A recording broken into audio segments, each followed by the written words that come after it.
A gente conversa agora com um professor da Faculdade de Educação da Universidade de Brasília, UNB, professor Erlando Rezes. Ele vai falar sobre o número de sobreeducados no Brasil, que deu um salto aí de 2012 para 2020. Vai explicar tudo para a gente. Olá, professor, seja bem-vindo.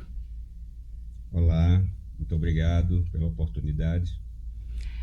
Professor, o que o senhor atribui esse aumento de 2012 para 2020 de 26% para 38% no número de sobreeducados, que são, né, as pessoas com qualificação acima da exigida no trabalho, na ocupação que ela exerce? Explica para a gente exatamente o que é esse conceito de sobreeducado e o que significa esse aumento, né, que foi aí percebido na pesquisa do IPEA divulgada recentemente.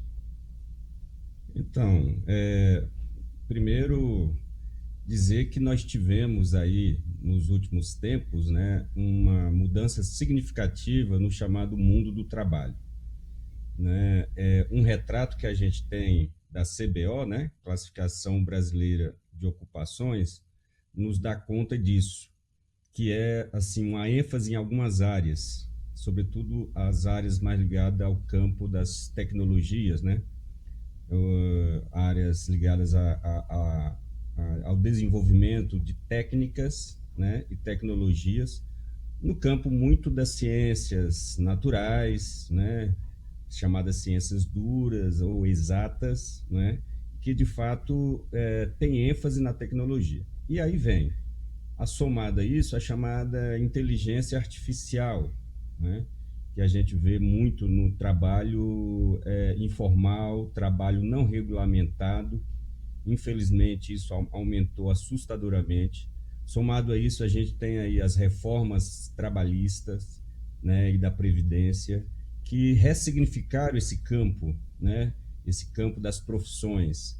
E aí, o que acontece? Vários trabalhos, várias ocupações ou profissões que a gente tinha ocupada por esses sobreeducados ou sobreeducadas, a gente passa a ter sendo ocupada por outras pessoas, ou mesmo por máquinas, ou mesmo pela inteligência artificial. Então, a universidade, né, que é o campo por excelência da formação dessas pessoas, pode estar, digamos, desconectada, em descompasso com essa nova configuração do mercado de trabalho. A gente tem, por exemplo, a formação muito pautada em áreas pragmáticas, áreas técnicas, muito nos chamados institutos federais, né? Mas mesmo assim não tem dado conta de suprir essa demanda, uma demanda que a gente tem visto na pesquisa que cresce e vai continuar crescendo, se mantermos essa chamada disparidade entre a formação universitária, profissional e acadêmica e o mercado de trabalho, né? O chamado campo das profissões. Eu atribuo mais a esses fatores, né? Essa disparidade, né? Ou as transformações no campo ou no mundo do trabalho. Certo. Professor, a pesquisa não traz isso, né? Na verdade, ela só ali contabiliza os anos de estudo que passam, né, do exigido na ocupação. Ela não traz muitos detalhes, mas dá para a gente para tentar entender um pouco melhor quem são essas pessoas, qual o perfil desses sobreeducados atualmente? Então, esses sobreeducados não são pessoas que de fato têm uma formação em nível superior, avançado, digamos assim, em nível de mestrado, em nível de doutorado, que cada vez mais tem essa dificuldade, né, de emprego, de acesso ao mercado de trabalho. Bem, essas pessoas, elas têm uma especialização, têm uma formação específica em uma determinada área. Essa formação faz com que, digamos, ela tenha a habilidade, a competência para desenvolver uma determinada profissão, né? É uma pessoa especialista num determinado campo, no desenvolvimento de uma determinada profissão. Então, ela aceitar digamos assim, ser absorvida pelo mercado de trabalho, com uma ocupação que, de fato, não demande essa formação em nível de pós-graduação, não é ela, de fato, ser desvalorizada, não ter a sua habilidade, a sua capacitação, né, profissional absorvida na sua integralidade e sendo subutilizada, né, porque é uma pessoa que tem potencial. Mas também é preciso dizer, Yumi, que algumas pessoas que até têm uma formação elevada, às vezes não conseguem desenvolver habilidades básicas, né, funções básicas. É comum, por exemplo, a gente ver alguém terminando um curso de doutorado, né, e não tendo a possibilidade de ministrar aulas, sabe? Ou na educação básica, ou numa faculdade privada, ou até mesmo numa faculdade pública, né, que demanda aí um processo seletivo. Então, a gente tem essas questões colocadas, né, que merecem análises mais profundas com relação a essa chamada disparidade do processo formativo para absorção no mercado de trabalho. Certo, então a qualidade do ensino pode impactar também, né?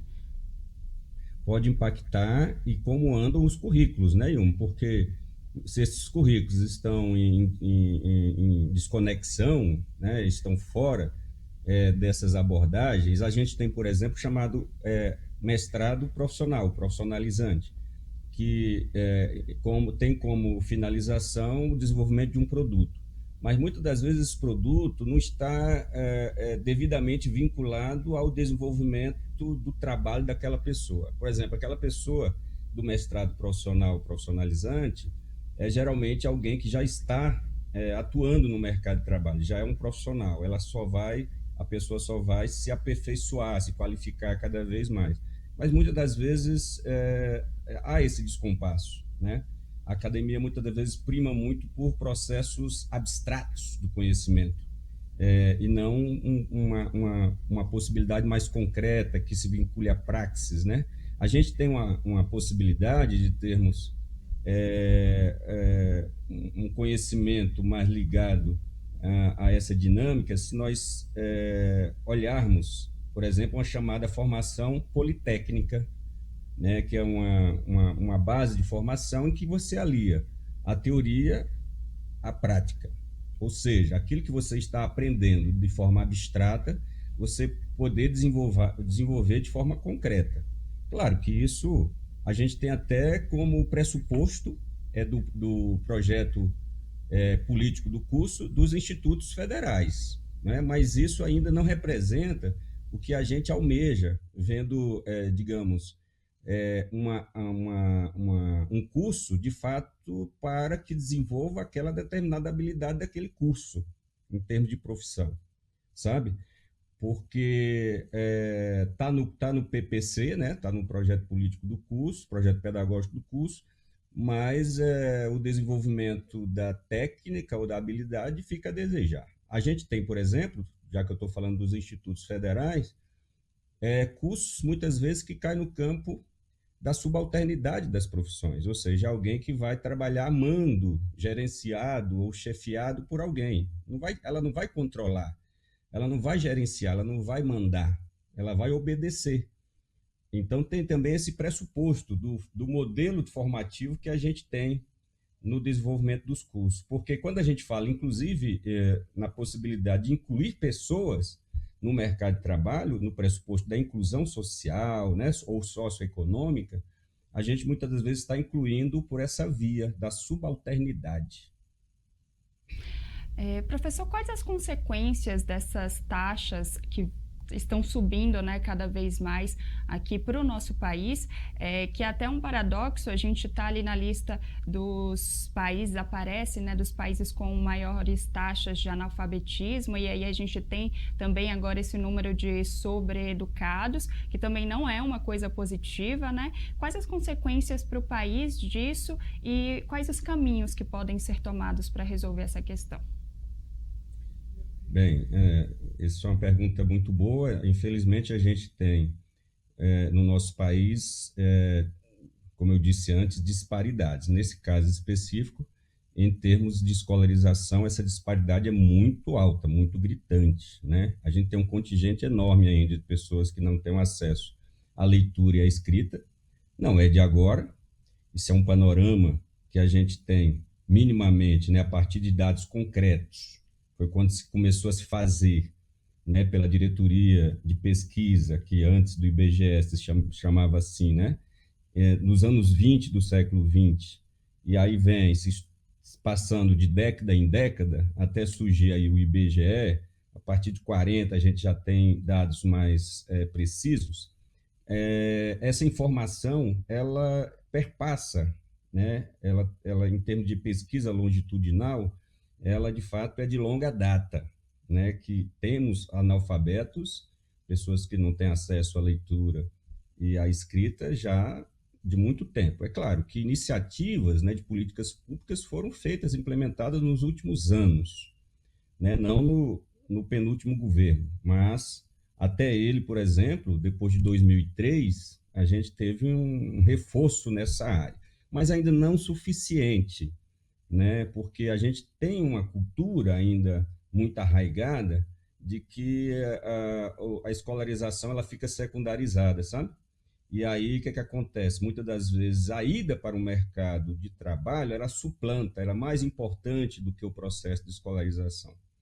Então, tendo em vista isso, e tendo em vista a desigualdade socioeconômica que acompanha esse raciocínio da chamada desigualdade educacional, elas andam juntas, elas são aliadas, então isso se fortalece. Nós ainda mantemos, em nível de estratificação social, uma pirâmide social bastante desigual, né? Uma pirâmide que, de fato, tem no topo um grupo muito pequeno, cerca de 1%, que detém ainda, né, mais de 50% da renda. Isso quem diz é a Oxfam, né, um instituto que faz esse estudo sobre desigualdades socioeconômicas, né? E na base, muito alargada, a base cada vez mais alargada, cada vez mais pessoas fora do mercado de trabalho, não tendo acesso aos bens básicos de consumo, não recebendo uma renda, né? E cada vez mais distantes. E aí, Yumi, se a gente olhar esse mercado da informalidade não regulamentado, né, essa base só se amplia, porque aí a gente não tem sequer o registro, a informação dessa pessoa trabalhando, né? Então, essa pessoa fica, muitas das vezes, ali no chamado desalento, né? Se soma aos chamados desalentos, ou seja, as pessoas que ficam por muito tempo procurando emprego, né? Então, essas duas coisas caminham juntas. Aí a gente tem essa taxa de sobreeducados e educadas competindo, vamos dizer assim, em termos de desigualdades educacionais e, por conseguinte, socioeconômicas, desenhada dessa forma. Enquanto a gente tem esse grupo em crescimento, né, de não ter acesso ao mercado de trabalho, porque o mercado de trabalho não absorve por conta da sua formação, a gente tem essa taxa elevada de analfabetismo ainda. Esperamos que isso possa mudar com políticas públicas mais efetivas por dois campos. No caso das universidades, a gente precisa, de fato, de retomar os investimentos que tínhamos, né? Porque a gente sofreu vários cortes, contingenciamentos de recursos, né, nos últimos anos, e agora que está tendo uma certa recuperação, mas investir nesses aspectos, sabe? De uma formação mais qualificada e mais pautada no campo da profissionalização e absorção desse pessoal no mercado de trabalho. Certo. Então, temos um longo desafio aí pela frente, né? Muito obrigada, professor, pela sua disponibilidade. Nada, sempre às ordens. Tá bom, tchau, tchau.